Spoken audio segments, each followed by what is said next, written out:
Hello ladies and gentlemen, it's the Historical Gamer once again, and today I'm going to be playing Commander the Great War again. We currently are in October of 1915. The situation in Serbia is going well, with the Serbians almost ready to be totally defeated. The Ottomans, meanwhile, have launched a massive offensive into the Caucasus and had quite a bit of success, and the Italian front has stabilized somewhat. The Western front has stabilized somewhat. Things are starting to look better there, but things are still pretty dire on the Western front, where the Russians are dangerously close to Berlin. 1915 is an interesting year because, in 1914, that first phase of the game, the main effort was clearly on the Western Front from the German perspective. And basically the Germans were, they launched their famous offensive in through Belgium and nearly capturing Paris, but coming close to getting to Paris. And on the Eastern Front, they won the famous battles of Tannenberg and the Masurian Lakes. The Austrians were thrown back in Serbia, but really the main effort was on the Western Front. And 1915 1915 was kind of a polar opposite of 1914 in that the main effort was not on the Western Front. The lines were stagnated. The trench warfare mystique was built up. The Allies, the French, and the British launched a few offensives in 1915 that really went nowhere. And this mentality or this idea of stagnation and incompetence and all the negative connotations of World War I really came from 1915. As you can see here, the Russians are finally deciding to reduce Danzig, and my guys aren't shooting back all that well. Meanwhile, Leipzig is threatened, Przemysl is surrounded, and my main line along the east is also under assault. But 1915 is kind of, while it builds up this mystique and this stereotype of the First World War on the Western Front, interestingly enough, the Eastern Front had a lot of movement that year. Hopefully I'm going to be able to... I don't know, I've got a lot of troops here that are... I'm not very optimistic here as the British attack my cruisers there in the channel. But anyway, as I was saying, 1915 is kind of the polar opposite in the Eastern Front. The German army actually decides to make their main effort in the Eastern Front. General Falkenhayn, now commanding the German army after von Moltke the Younger was removed from his role following the failure of the 1914 offensives. And while the German army shifts a substantial amount of troops to the Eastern Front, as you can see here, it looks like the French have reformed a fully cohesive line here. Calais is in a bit of a salient, but I think the opportunity here in the south is that artillery unit, which the French, for whatever reason, put there. And look, they've got more artillery units. So the French seem somewhat spread out here, as I am myself as well, though, so that's not necessarily ideal. But hey, the more units I can destroy, the better, right? So as we kind of shift these troops south, we can extend our line, and we're kind of threatening to envelop the French line in the south if we can kind of break out of these trenches. And we've got a foothold there with those artillery units forming kind of the reserve of the French army. So we've got an opportunity here in the west. But again, the Eastern Front became the main focus of the Germans during 1915. So it was almost like, well, if we can't win the war in the west, which we clearly can't because of these trench lines that are being built up, maybe we can win it in the east. And there was a lot of success. Initially, the Germans launched an offensive in the Second Battle of Masurian Lakes near the the Russian-Prussian border. And that was another devastating defeat for the Russians. They held their lines. They didn't, they managed to prevent being totally, thrown back and destroyed. So there was that. But they lost another 200,000 men. And, it's kind of another example of the Russians just losing massive amounts of manpower. And in this game, I've done a decent job of inflicting pretty heavy casualties on the Russians. But at the same time, I haven't had anywhere near the same success as the Germans did in 1915. By late 1915, the Russians were more or less on the run, which I'll talk about here in a moment. Meanwhile, late 1915 here, I'm at the gates of Berlin. The Russians could probably easily outflank me and take the city. And there's just a really bad situation where we're almost totally out of reinforcements. And I don't have a whole lot of troops I can pull from elsewhere. So I have kind of solidified my line a bit. Fortunately, I'm not quite in as bad a shape as I was maybe a few turns ago, but definitely not in great shape. The desperate situation on the Italian front at least has seemingly reversed itself a bit, where we've now definitely contained the Italians with the exception of that one unit up near Stuttgart, which maybe I'll try and cut off here. I could maybe drive for Trento and maybe try and cut them off and destroy them. But on the Eastern Front, the Second Battle of Masurian Lakes, which took place in early 1915, the first half of 1915, the Russians lost another 200,000 men, and it led the Germans into shifting a huge number of troops to the Eastern Front.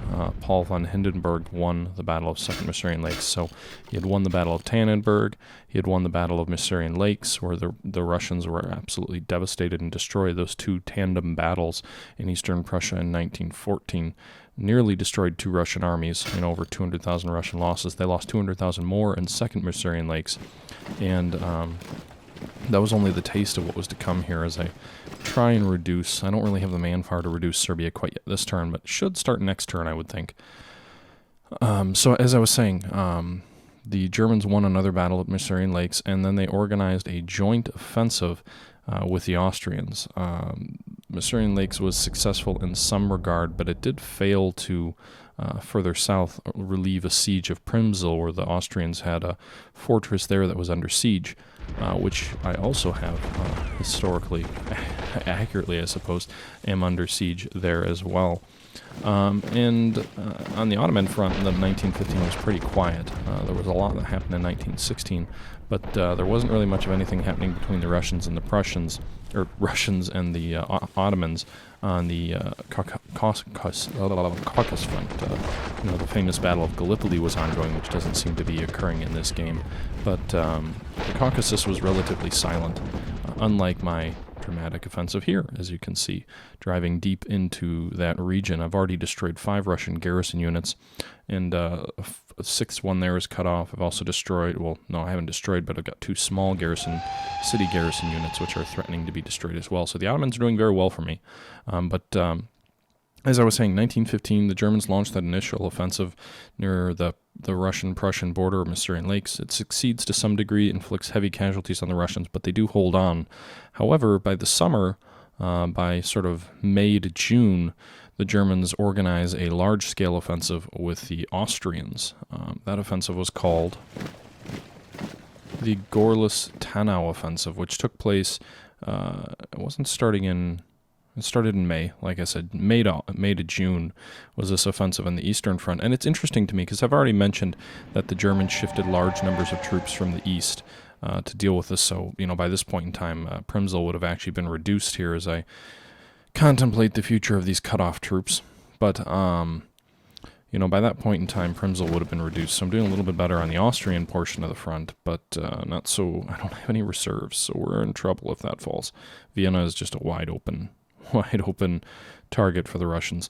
But the Gorlice-Tannau offensive was interesting because the Germans shifted about 10 divisions, over 100,000 troops east from the Western Front, and the Austrians also committed over 100,000 troops to the offensive. And it's interesting, first of all, because up to this point, the Germans and Austrian armies had operated pretty much independently. I believe it was General Maxen who was in command of the offensive with about those two armies. So over 200,000 troops between those two armies that he was in joint command of.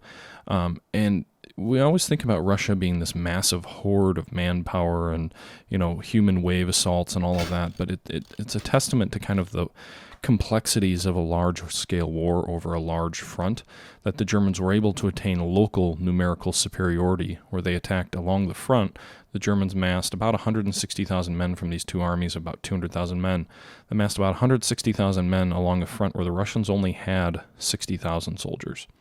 So they attained a local superiority of about 3-1, almost just a little bit shy of 3-1, and they were able to break through the Russian lines and just start to slowly unravel the Russian lines. And at that point, the Eastern Front, for this time, became the antithesis of the Western Front, in that it became a war of maneuver. With the German-Austrian breakthrough, it allowed them to outflank several Russian units and just kind of unravel the entire Russian line. and really drive into Russia. The Russians had to begin a strategic withdrawal, but every time they tried to form up a new line, the Germans and the Austrians would assault it before they were able to build up adequate defenses and essentially overrun and destroy them. So in this local offensive, and the Gorlice-Tanow offensive, it started with this local front where the Russians were just simply overwhelmed. The Russians didn't fight poorly. That's kind of a myth that is propagated of just, conscript soldiers not fighting well. They certainly didn't have enough equipment and munitions, so that sort of stereotype is accurate. But it's interesting because, again, they got driven back, and then a war of maneuver kind of materialized for the next 2 months or so, and the Russians ended up withdrawing and losing all of the Russian Poland salient area. They ended up losing Przemysl, falling back out of Galicia, and withdrawing quite a bit. There was that initial day the Russians were driven back over 30 miles. That's just not something you see on the Western Front until 1918.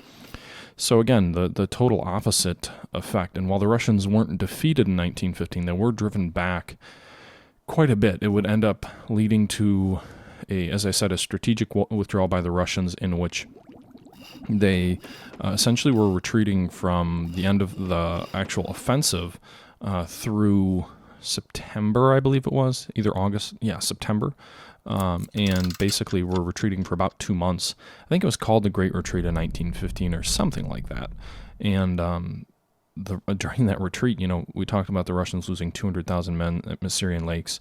The second, or actually, I guess we could go back, lost about 200,000 men in Tannenberg and Masurian Lakes in 1914, lost another 200,000 men at Masurian Lakes in early 1915, and then lost over another 200,000 men at the Gorlice-Tanow offensive. And then in addition to that, during this Great Retreat of 1915 here, as you can see the French pulling out a bit, interestingly enough, they have 2 artillery units on the line now, so that's even more beneficial for us. But while the Russians are retreating, they lose 2 million men. So that's over 2.5 million, or actually over 2.6 million men between just the 3 battles and offensives that we talked about. But they lose over 2 million men, at least according to most sources that I've found, during this huge retreat. I mean, those are mind-boggling numbers, over just a couple of months. About 1.4 million according to most sources, and I hate using Wikipedia. It's where I saw it first. I backed it up, and it does look like that indeed was the case. About 1.4 million were actually casualties, where they were killed or wounded. And then you've got about 900,000 prisoners. So this dramatic withdrawal out of Warsaw, out of Galicia, and back toward Brest-Litovsk, where the Germans would take that. And essentially the Russian line would then stagnate for the remainder of the war, at least until the Russian collapse of 1917. As I don't feel like I've got much of a chance of repeating this, but again, quite a large-scale offensive. You can see Brest-Litovsk there on the map is quite a bit away from where our front line is. So I would love to drive the Russians back there, but I don't think it's going to happen. And as I said, I mean, just this dramatic defeat, and the Russians, to their credit, would reorganize, but the offensive was even more substantial, I think, in some ways. And again, I'm not a Russian scholar, but the commander of the Russian army was removed by the Tsar, and he would take personal command over of the Russian army. And I have to think that was a disaster long-term for the Russians, because, now you can't blame the generals, you can't blame the army. The Tsar, his imperial whatever he is now in command, which is not a good idea. Having an autocrat in charge of a war can be great for if he's good, if he knows what he's doing, but otherwise it just leads to criticism and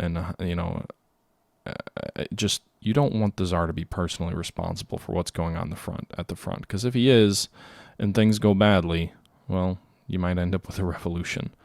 So as you can see here on the Eastern Front, the situation does not at all resemble what it was historically in November. We don't have a front line near Brest-Litovsk.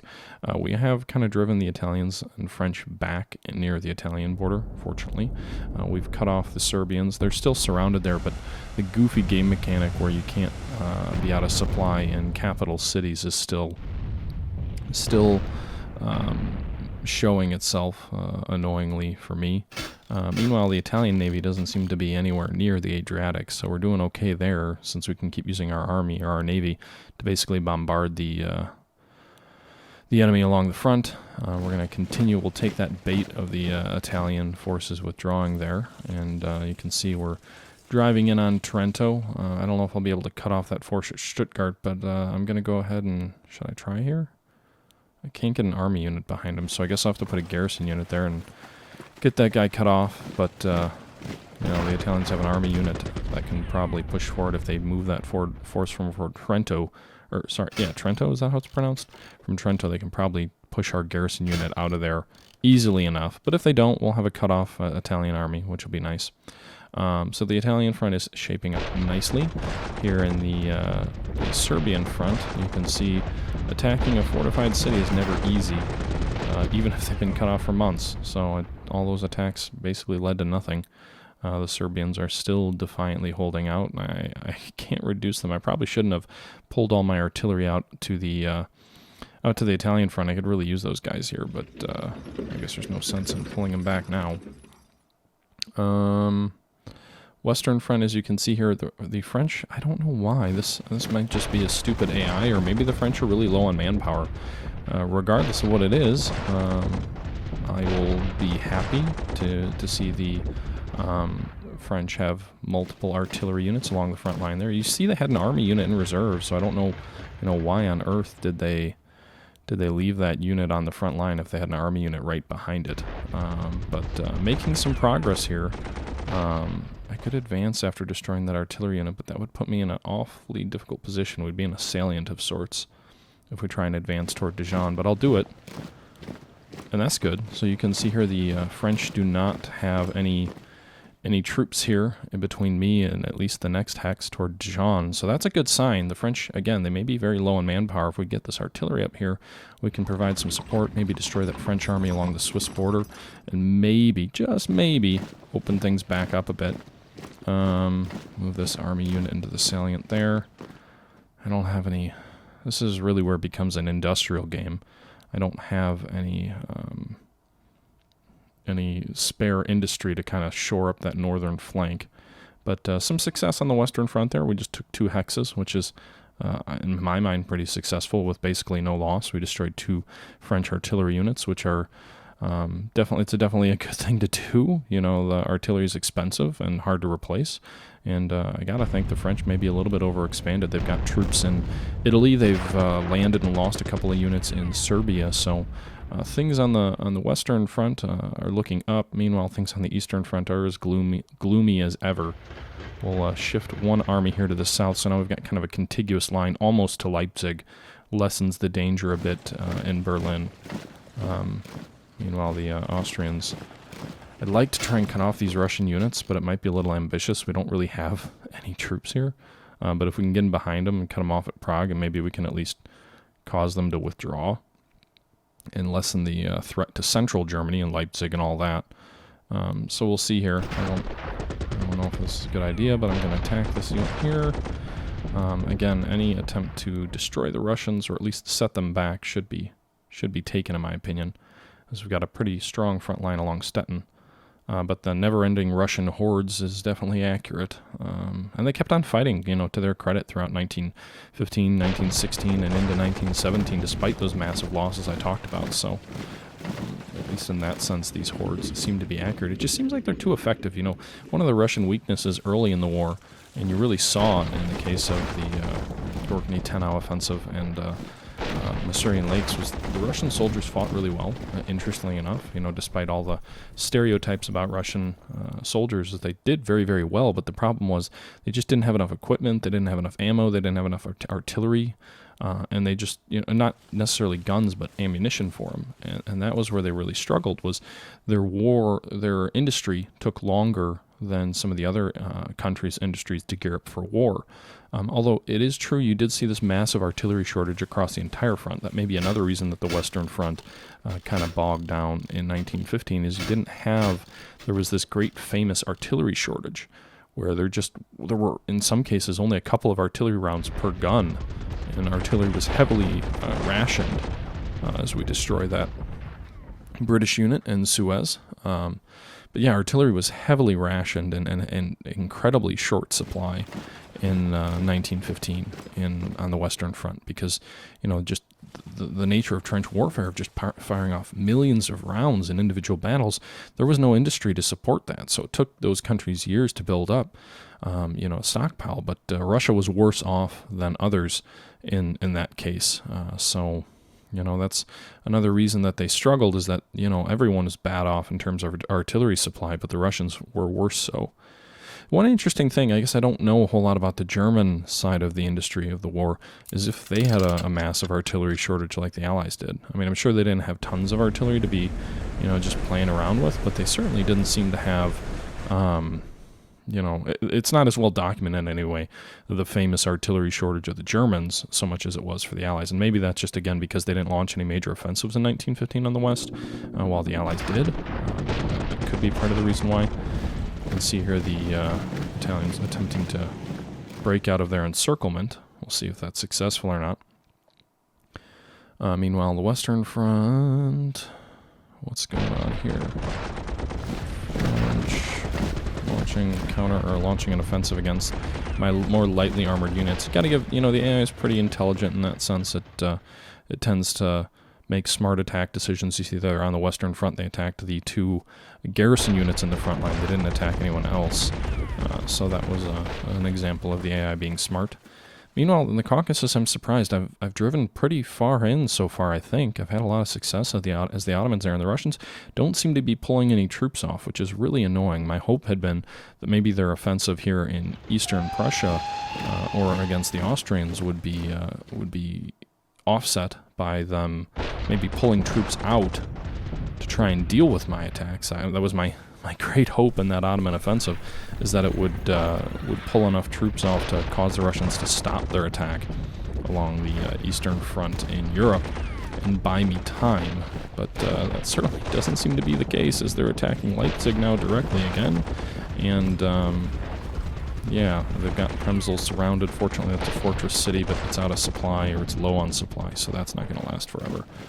And eastern Prussia, they reduced Danzig, so we lost that. That freed up 3 or 4 Russian units that had been perpetually surrounding that, so that's not good. But yeah, I'm waiting for them to pull off some troops to try and deal with the Ottomans.